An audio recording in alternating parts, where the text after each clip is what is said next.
today's tutorial, I'm going to show you how to install extensions on your Safari web browser.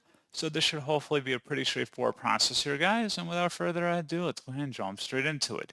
So all I have to do is select the Safari button up in the top menu bar, and then go down and select Settings. Select Extensions at the top here, and then select the Browse Extensions button right down there. This will open up the App Store in which you can locate and install popular extensions, and then you can edit or modify them as you see on this image.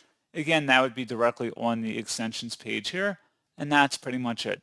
So, as always, thank you guys for watching this brief tutorial. I do hope I was able to help you out, and I do look forward to catching you all in the next tutorial. Goodbye.